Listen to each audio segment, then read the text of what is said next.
The CBS Radio Mystery Theater presents...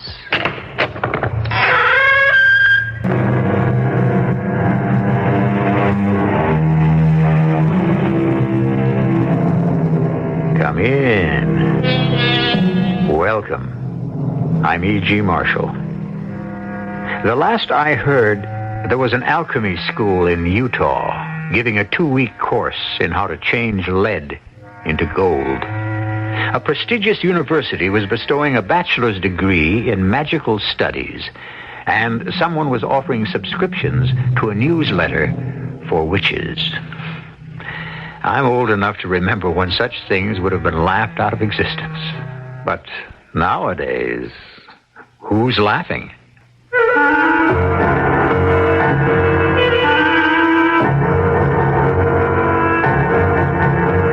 Our mystery drama, Son of Satan, was written especially for the Mystery Theater by Elspeth Eric and stars Gordon Gould and Ralph Bell.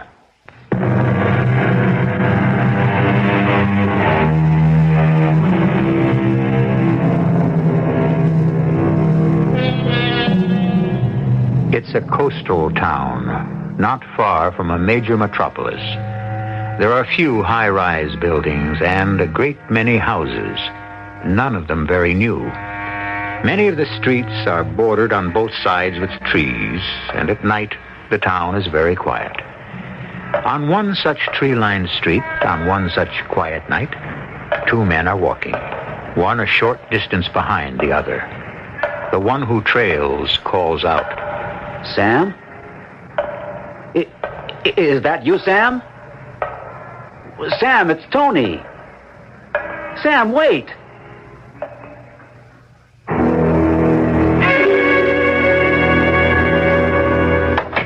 I'm home. You home? I'm in the kitchen. Well, get yourself in here. I have to put something in the oven first. I've got something to tell you. In a minute. I'll make us a couple of drinks. Okay. You're going to need one. I am. Why? Well, get yourself in here and I'll tell you. Well, dinner will be ready in about half an hour. Here's your drink. Thank you. Sit down. Must I? You'd better. All right. I am seated. Guess who I saw tonight?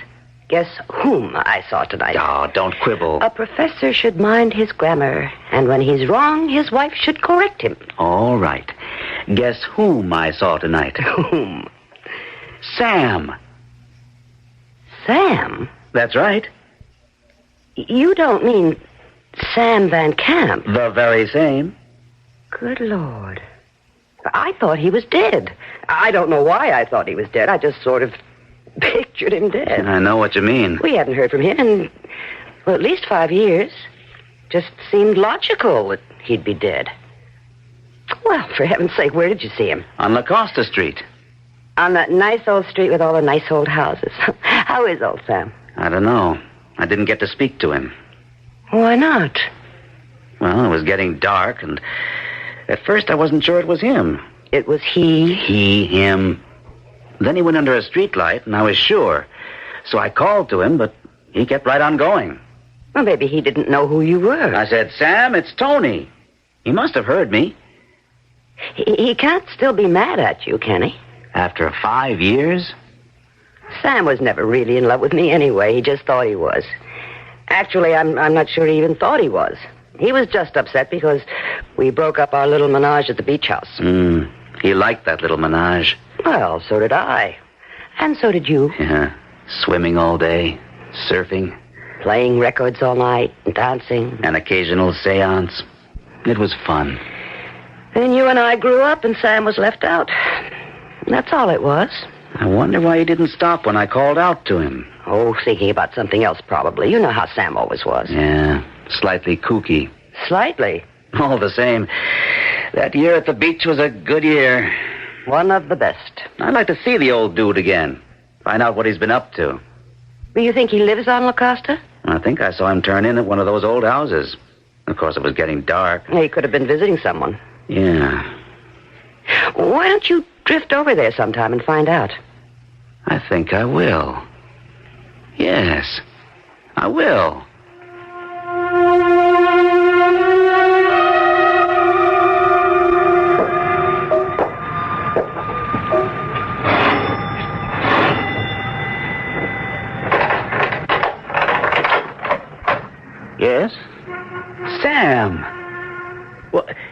Tony. Tony Marsh. Why, Tony. I didn't know if you lived here or not. How are you, Tony? Oh, great. Swell. Fine. You? Marvelous. Okay to come in for a minute? Oh, yes, sure. Of course. I said come in. Thanks. I won't stay. Come in. Sit down, eh? You're looking fine, Sam. How did you find me? Well, actually, I saw you on the street a few nights ago. You did? Well, why didn't you say something? Well, I did. I said, "Is that you, Sam?" Because I wasn't 100% sure. Then I was sure, so I said, "Sam, it's Tony." But you kept right on walking, trying to hurt my feelings. Sam. Oh, sweet shades of the past. Come again? Was I ever Sam? Well, you certainly were to me. And to Rowena. How is Rowena? Fine, fine. Rowena's fine. She wanted to be remembered to you if I could track you down. Oh, sweet Rowena. We got married, you know, Rowena and I. Well, I thought you might. It seemed inevitable. Well, we did. Tony, I'm terribly sorry I hurt your feelings the other night. Oh, that's all right. Rowena said you probably had your mind on something else. Oh, I did. Well, then? I always have my mind on something else. Something important? Oh, must have been if you didn't hear me. Oh, very important. Extremely important. In fact, I can scarcely think of anything more important. Care to tell me what? Perhaps in due time. Perhaps not. Tony, that's not the reason I didn't answer you when you spoke my name. No? You mean you really were snubbing me? Oh, no. You see, it's so long since anyone's called me Sam, I'd quite forgot it was my name. Really? Quite forgot. Old Sam has passed into oblivion. Well, what do you call yourself now? Cato. Cato? Cato Van Camp. Do you like it? Well, sure, yeah. But then I liked Sam all right, too. It didn't sound right after... After what? After I took the left-hand path. What's that? Left-hand path? Oh, well, if you don't know, then you just don't know. You could explain. It's all so difficult. It covers so much territory. How can I explain if you don't already know? If I already knew, you wouldn't have to explain. Ah, how right you are, how right. Well, Tony, after our frivolous year at the beach, we were no more than a trio of hippies, you know. You, Rowena, and I. I know. I shudder to think how callow we were, how unripe. I guess we were. Even if you and Rowena hadn't fallen in love, I couldn't continue with that sort of existence. So what did you do? Remember when we used to talk, the three of us, about the age of Aquarius? Yeah? Well? And do you know how we bring about this golden age? Do you know how we prepare ourselves? Well, no, I don't. By blatant gratification of our egos. That's how. Oh? And do you know how we gratify our egos? No. By surrendering ourselves to ourselves. Sam, I don't think Cato. Oh, excuse me. Cato, I don't think I dig this sort of thing. Frankly, I don't know what you're talking about. Look, my friend, what is it we all want? The best of us, the worst of us, the highest, the lowest, the richest, the poorest. What do we all want? Money, love, I don't know. Power. Sheer, unadulterated power. Am I right? I don't know, Sam. Cato. Oh, now come now. Of course you know. Wouldn't you like to control things? Well, things like what? Like anything, like everything. People, events, everything. I don't think that's possible. But if it were possible. Well, then I guess I'd like it. Of course you would. Of course. So would I, so would everyone. No one wants to admit it. Only a few of us, like myself, have the sublime courage to confess up to it. We crave it, we lust after it. We think about it day and night. We scheme, we study. It's our God, our solitary goal, power. Sheer, unadulterated power. Well, just what do you want to do with all this power, Oh, what Cato? difference what we do with it. The thing is to have it. You see, it's the attitude of the alcoholic towards liquor. He has to have it. Has to know it's there. It's his. And after a while, he'll get around to drinking it, I suppose, but for the time being, it's enough to know it's his. Well, that's how we feel about power. Who's we? The sons of Satan. I don't think I... You never heard of us? I don't think so. Is it a religion? A religion, an art, and a science. I see. I guess I do. You don't really. Poor Tony. You're one of the timid ones. You've probably never committed a sin in your whole life. Oh, I don't know about that. Have you known greed, lust, rage, overweening pride? I think I have. You think you have. If you only think you have, then you haven't. Have you given in to them? I guess mostly I try not to. You see? If you've never given in to them, you've never really felt them. If you've never given in to sexual desire, how do you know you've ever felt it? Oh, well, that... well, enough about me. How is Rowena? Are you two happily married? Yes. Very happy, yes. Oh, that's sweet. You're not married? Oh, I haven't had time. She'd like to see you sometime. I'm sure she would. Well, we must get together. Maybe you'd come to dinner. Well, why not? Or you could come here. If you can spare the time. Oh, I think I can. My experiment only consumes the daytime hours. Your experiment? I've been working on it for almost a year now. Would you... Well, I don't suppose you'd care to tell me what it is you're working on. Or is it a secret? Well, I don't see any reason why you shouldn't know. We're old friends. It's a homunculus. A what? A homunculus? Don't you know what a homunculus is? No, should I? A homunculus, my dear old friend, is a small, artificial man. Like a dwarf. A mannequin. But made by man. The creation of a homunculus is as old as alchemy. It's an ancient art. And this is what you're working on? Creating a homunculus? Of course. Only my homunculus will be possessed of magic powers.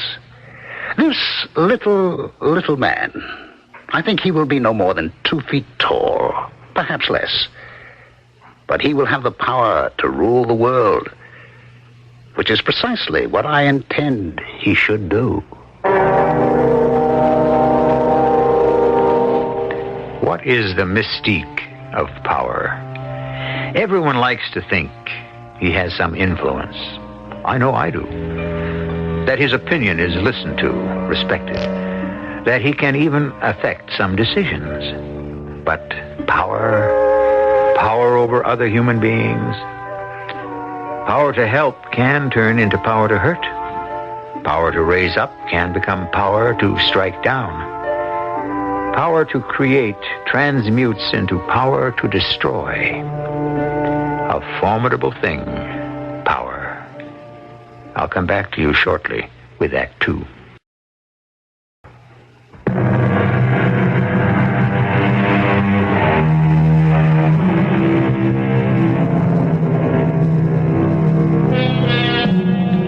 Tony and Rowena Marsh have revived their old-time friendship with Sam Van Camp, or as he now calls himself, Cato Van Camp. Their friend from the past has become a member of an exclusive sect called the Sons of Satan, dedicated to the gratification of the ego, chiefly by allowing the ego full expression of its every desire. Cato himself is at work on a project he hopes will terminate in the creation of a homunculus, a tiny artificial man with magic powers. As our second act begins, it is 1 year later. What a marvelous dinner, Rowena. I'm glad you liked it, Cato. Your cooking's changed since the old days of the beach house. I should hope so. What was that dish we used to eat? Made out of seaweed or something? Kelp. I rather liked it. Roast beef is better. Well, we've come a long way, haven't we? Tony, a professor now. I am a mother. And you, Cato, what would you call yourself? Prophet of the ego, perhaps. Oh, come on now. Moralist of the future. Oh, Cato, really? No, don't laugh. I'm warning you, don't laugh. Well, I wasn't exactly laughing. It's just that... I'm being pretentious. Is that what you think? Maybe a little. Look, I'm going upstairs and see how the baby is. You two finish your coffee. Okay. Oh, there's some brandy someplace if you want it. Want some? I don't think so. Actually, I disapprove of alcohol. One day we'll have a totally controlled society that will protect us all against drugs, and alcohol will be at the top of the list where it belongs. Drugs are false helpers. Treacherous. You never use them? Oh, a pinch of hemlock now and then. Hemlock? Well, that's what they used to kill Socrates, isn't it? I don't take that much, needless to say. In small doses, it's a mind bender, but I don't rely on it. It's too dangerous, like nightshade. I used to raise it in my garden, but I don't anymore. I'm glad to hear that. How's your experiment coming along? The homunculus thing. Kindly refrain from calling it a thing. Okay. You're a little man with the magic powers. I'm waiting for a shipment of cordite. They're late with it, and it's holding me up. But your prospects look good, do they? For giving birth? Just what do you mean by that? I mean, one day soon you'll have your homunculus. You'll have your baby. My what? Your baby. That's what you want, isn't it? Are you crazy or something? I looked up homunculus in the dictionary. It means a little man, as mannequin. I told you that. First time you came to see me, I told you that. Yes, but it also means fetus. Fetus? That's what the dictionary says. I never knew that. That's what I meant when I said you were going to have your baby. Rowena's had hers. Now it's your turn. That's not excruciatingly funny, in case you thought it was. I guess not. By the way, have we ever thanked you for being so kind and thoughtful? All during the pregnancy and ever since. Rowena appreciated it. Oh, but I adore Rowena. And you've been wonderful with the baby. Not just all the presents, sitting with him and all that. But I worship the baby. Sometimes you forget to tell people things, you know. I just wanted to say that I'm glad we all got together again. We should never have been apart. Yeah. Well, those things happen, unfortunately. Oh, look, I ought to be getting on home. It's early. Yes, but Rowena will be down in a minute. Well, I want to get back to the house, see if my cordite's been delivered. Well, if you must, you must. I'm sorry to eat and run. No, that's all right.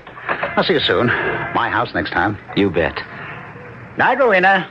You leaving? I have to. Lovely evening. Many thanks. You're welcome. Anytime. Tony, just a slave to my project. I'll give my love to the little homunculus. Don't joke about it. Sorry. One day you'll see. That little man is going to take over the whole world, be in charge of everything. And when that day comes... Yes? What then? Watch your step, that's all. Just watch your step.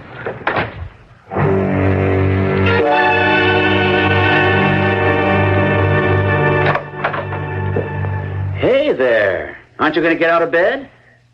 I don't much feel like it, and that's the truth. I had to get my own breakfast. Big deal. Oh, you sick? I don't know. I'm not well, I don't think. Hold everything. I'll take your temperature. Cato have a good time last night? Yeah, I think so. And here, stick this in your mouth. You went home early. Oh, something about a shipment of cordite that was supposed to arrive and didn't. Cordite? And part of his scientific project, so-called. The homunculus thing. Oh, that. I made a little joke about it. He didn't much like that. I can't blame him. It wasn't much of a joke. But he sure takes that thing seriously. I told him homunculus also meant fetus, according to the dictionary. Asked him when he was going to have his baby. He didn't know homunculus also means fetus. And for some reason it annoyed him. Upset him. Okay, let's have the thermometer. Poor Cato. Why poor Cato? Holy Moses. You've got a fever, you know that? What is it? 101 and 2/10. Must be the flu. Look, I'll call and tell them I won't be in. Oh, no, don't do that. I can't leave you alone here with the baby.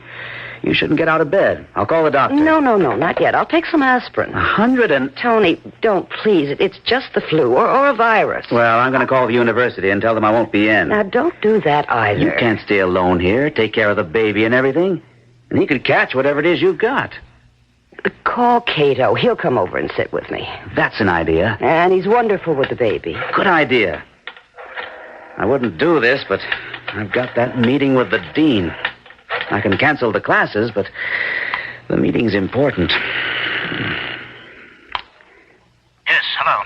Cato, this is Tony. I have a favor to ask of you. Yes, Tony. Rowena's come down with something. Flu, she says. And I have to go to the university, meeting with the dean. And I was wondering, could you possibly... You want me to come over there? Well, she's running a fever, 101, little over. And there's the baby. Could you? Well, I was just cleaning up here. I really... the house is a mess, you Well, see. just for a couple of hours.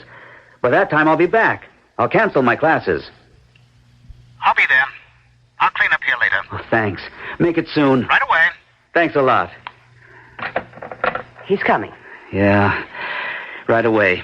He said he was cleaning up the joint, but he could do it later. Good old Cato. How do you feel? Fairly rotten. I hate to leave you, but that meeting's at 9. Now, you run along. Cato has his own keys. That's right, he has.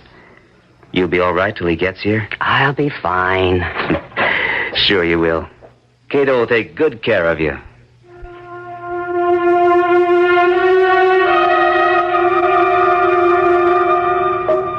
Rowena? Is that you, Cato? Yes, love. So good of you to... Now, everything's going to be fine and dandy. How do you feel? Not so good. This your thermometer? I just took my temperature.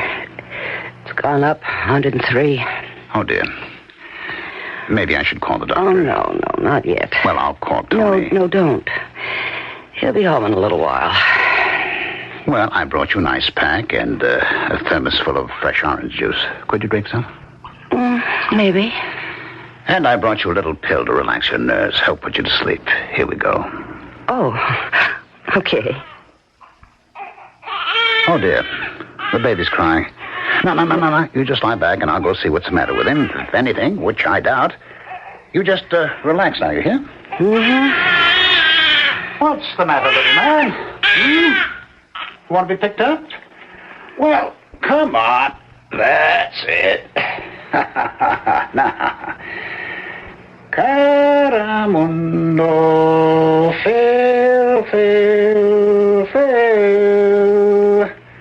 Marlo canik tarumbano, kin. Cato, what are you singing? Oh, just improvising, love. Now go to sleep. Saretosi, Santa Manta, Lone, Corito Manto,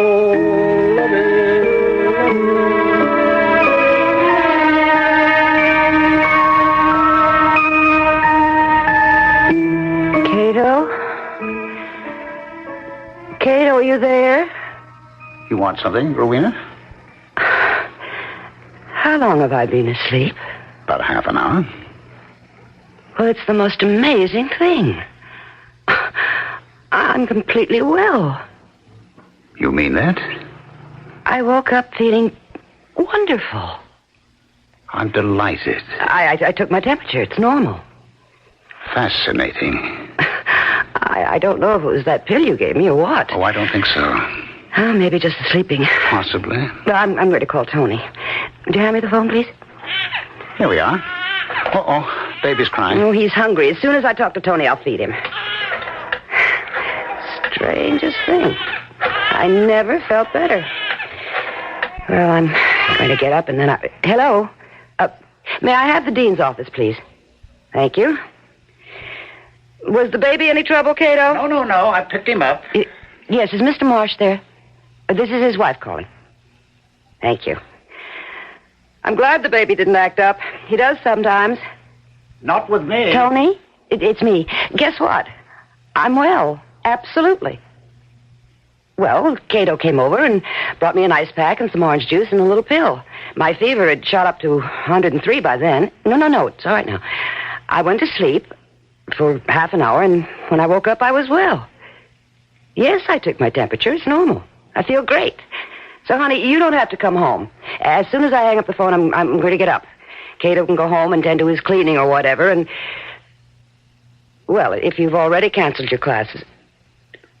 Of course I want to hear what the dean said. Okay, I'll see you. Well, whenever you get here. But I don't want you to worry because I'm fine. I'm halfway out of bed right now. Okay, see you. Cato, I'm getting out of bed. Tony will be home pretty soon, so you don't have to worry about me. You can go home. Cato, you hear me? You are in the baby's room, aren't you?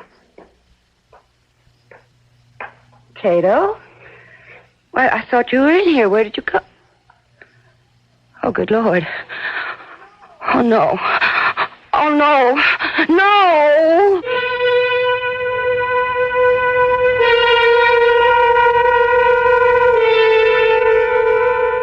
It's not often that a friendship allowed to languish for so long can be revived. Circumstances change. Interests change. The status of one or another shifts, and the friendship suffers. It's a rare thing when brought abruptly together after a long separation, friends discover that affection and compatibility still live, that they can pick up where they left off and go on. It's a happy discovery, but go on to what? That is the question that abides. We'll be back shortly with the final act.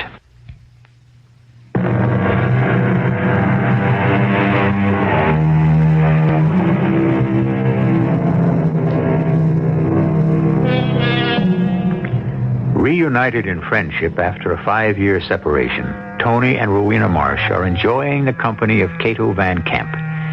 While Tony teaches at the university and Rowena becomes a mother, Cato works earnestly at producing chemically a homunculus, a tiny man with magic powers. When Rowena falls ill with an alarmingly high fever, Cato is asked to stay with her and her young child so that Tony can keep an appointment. Now, Rowena has awakened from a short sleep to find her temperature normal and her health restored. But when she searches for Cato in the baby's room... Cato? I thought you were in here. Where did you... Oh, good Lord. Oh, no. Oh, no, no!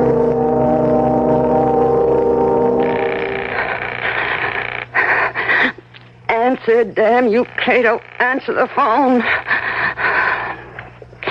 Oh, you've got to be there.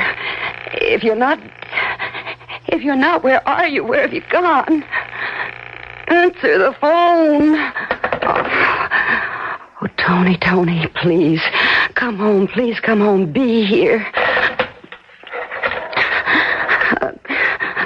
Operator, get me the police. No, never mind, don't. Oh, Tony, you said you were coming home. I need you. Tony, is that you? Oh, Tony. Hey, what's this? The baby's gone. What are we going to do? Now, wait a second. Calm down. The baby's what? He's gone, disappeared, vanished. He couldn't. Cato took him. Oh, I don't... Are you sure? Now, wait now. The baby is gone, and Cato is gone. I have looked all over this house 4 times. They are both gone. Now, wait a minute. Tell me exactly what happened. Last time I talked to you, you said you felt wonderful. I did. Cato came over and gave me a pill and some orange juice, and I went to sleep. But by that time, my fever was way up, but I told you all that on the phone. Where was Cato when you called me? He was in the baby's room. The baby had cried. I knew he was hungry, and I felt so good by then that I said I'd get up and feed him as soon as I talked to you. So after I hung up the phone, I got out of bed and went into the baby's room, and it was empty. The crib was empty, and Cato wasn't there. It's all crazy. Did you call Cato at home? Well, what do you think? I've called him 6 times, but nobody answers.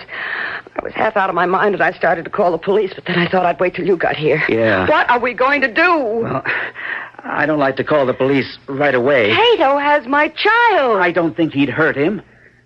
Well, how do we know? That crazy freak might do anything. We've been seeing him for a year. He's never done anything. How do we know what he does when he's not with us? Working on those insane experiments, practicing that nutty religion, Satanism, isn't that what you call it? Yes, but that doesn't mean... Well, it's not what you're thinking. I mean, they don't believe in murder. It's nothing like that, really. Believe me. You don't know. You've never met any of those sons of Satan except Cato. But he's been so good to us. He's been very sweet, a good friend. Tony, call the police. Tell them to go to Cato's house and arrest him for kidnapping. We don't know for sure. I want my baby back before that crazy monster kills him. Look, before we call the police, let me go over to Cato's house. He is not there. I told you he doesn't answer the phone. Maybe he's down in the basement in his laboratory. Maybe he didn't hear the phone. Let me go over there. I'm going with you. If Cato took the baby, then the baby must be in his house.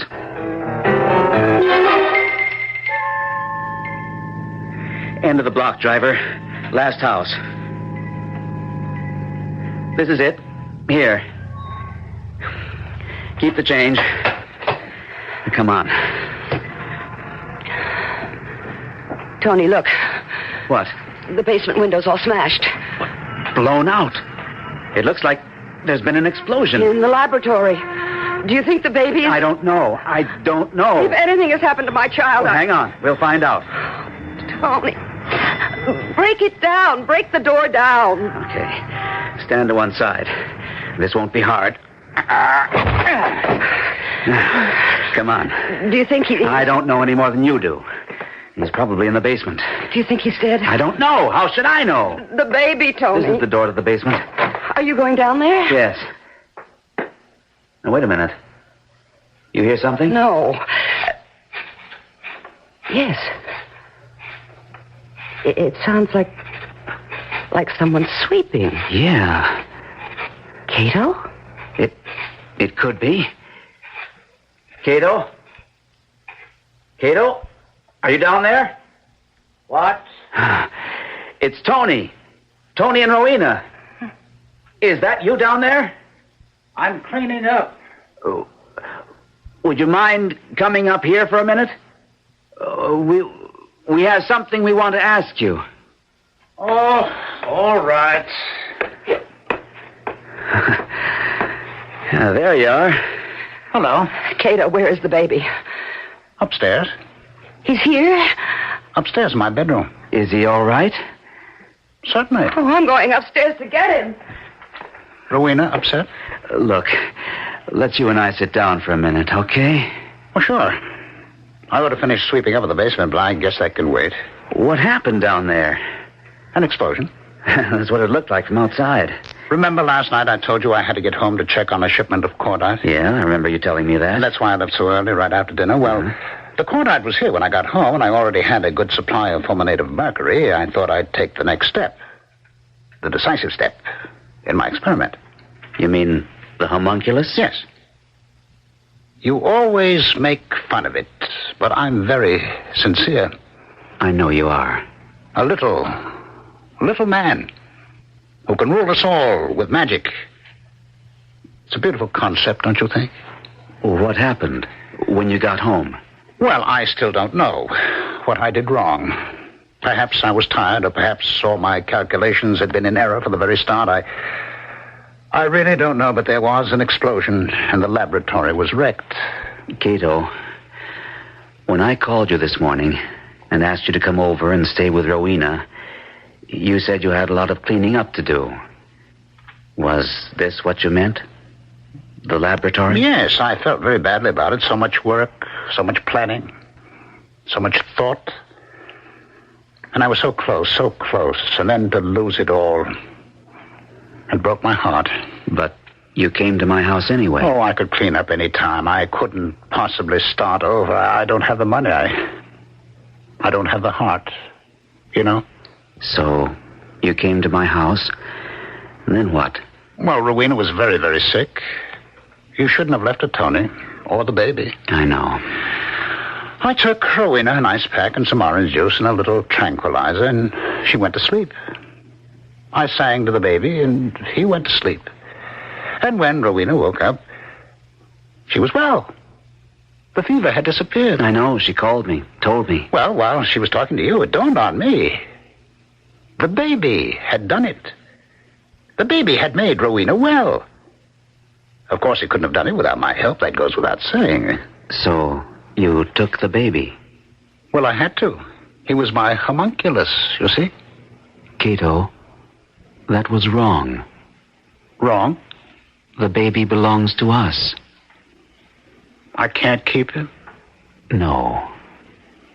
Not even for a little while? No. Oh, well, I suppose somewhere there's another tiny little man with magic powers. I just have to find him. Have you given up your idea about the homunculus? Well, not completely. Someday, if I can find some money, if I have the heart for it, perhaps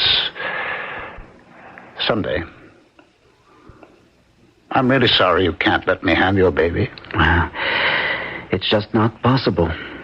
I'd have taken good care of him. I'm sure you would. And I'd have taught him magic. And one day, who knows? He might have ruled the world. Cato. Are you ready to go home, Tony? Yes. Rowena, Yes, Cato. you look very beautiful holding the baby like that. And the baby looks very happy. Oh, maybe he's better off with you and Tony than with me.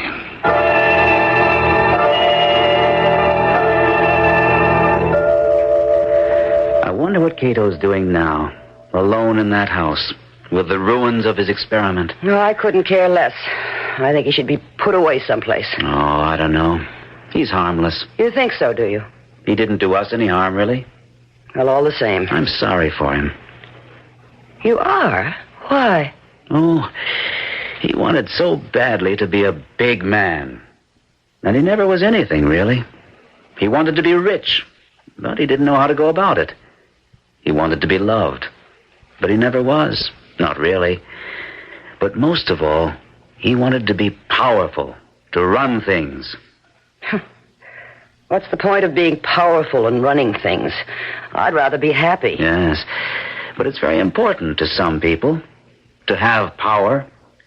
But Cato didn't want to get it the ordinary way. And he didn't want the ordinary kind of power. He wanted it to be magical. You know, he took the baby because he thought the baby had made you well. With his help. He thought he could make the baby into a homunculus once he taught him magic. Oh, what nonsense. I got well because I... Yes. Why did you? Why did you get well so suddenly the way you did?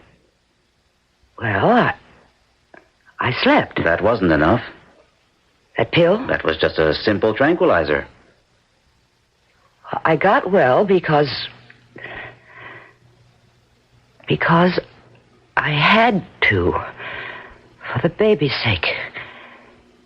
Yes, while I was sleeping, I realized that the baby was in the next room with Cato, and that he wasn't safe there, that I must get well and look after him, and so I got well. Yes, that's what happened. And you don't call that magic? No. It's mother love, that's all. That's all? Very powerful magic. You know what Cato said to me about power that first day when I went to see him?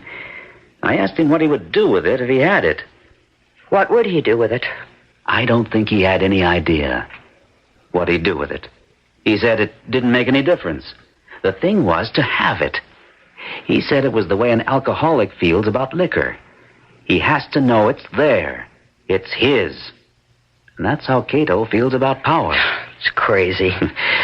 He said if he could keep our baby for a while, he'd teach him magic, and he might grow up to rule the world. Well, the only world he's ever going to rule is right here in this room. That's it. That's it. What? A baby's the only one who rules the world. His world. His little immediate world. That's what's wrong with Cato. Of course. What? He wants to be a baby again. He wants the power back that he had when he was a baby. Anytime he opened his mouth and yelled, somebody put something in it. He didn't have to work for it. He didn't have to deserve it. No, it all came to him by magic. The magical power of a baby. Oh, of course. It's all very clear. The only person with power, the only person with magic, is the baby. A baby's a tyrant, and we dare to call him cute.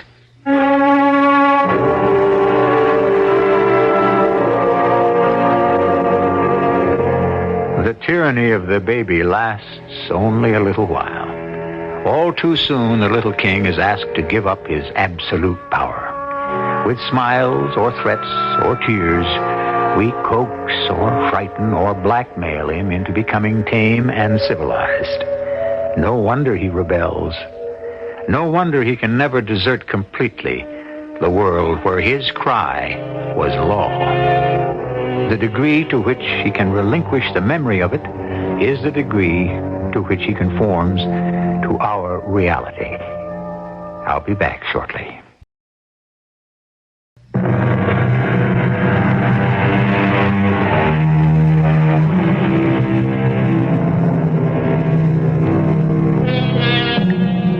Poor baby. When he discovers that the world does not, after all, revolve around him. When for months it had seemed that it did. Now begins the laborious process of finding a place in that world, a place of warmth and welcome. He needs love. He needs money.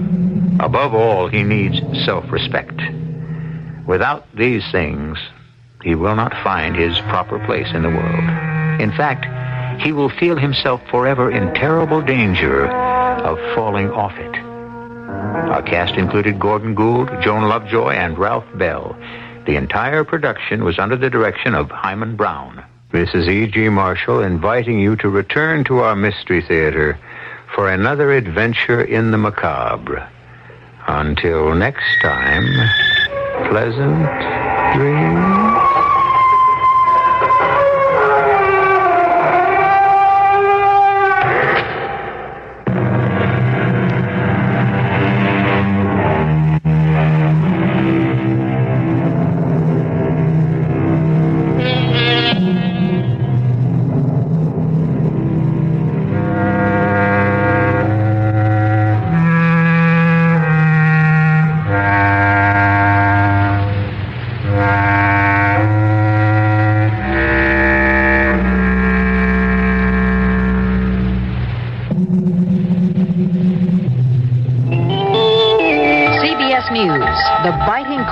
Has bitten into supplies of natural gas and heating oil, driving officials in at least 2 states to the point of declaring emergencies.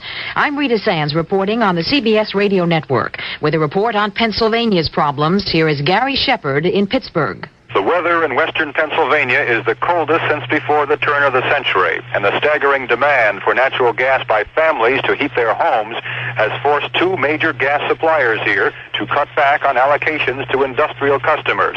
Supplies have been shut off completely to 300 firms, including 2 major steel producers, U.S. Steel, the nation's largest, and Jones and Laughlin Steel.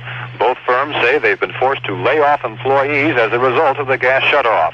About 1,200 are out of work at U.S. Steel alone, and the numbers are almost certain to go higher if the cold weather continues. Pennsylvania Governor Milton Schaaf is expected to declare a state of extreme emergency so that state agencies can act quickly if private homes are affected by interrupted service. The weather forecast is for 17 below zero by morning, but the wind chill factor here will make it feel like 50 to 60 below. Gary Shepard, CBS News, Pittsburgh. The director of the State Energy Agency in Minnesota is urging the declaration of a statewide energy emergency because of the dwindling supply of heating oil. Reserves are reported to be less than 25% of last year's supply. The Federal Energy Administration has announced measures to ease the impact of natural gas shortages, saying FEA regional offices will speed action on requests for allocations of propane to industries whose normal gas supplies have been curtailed.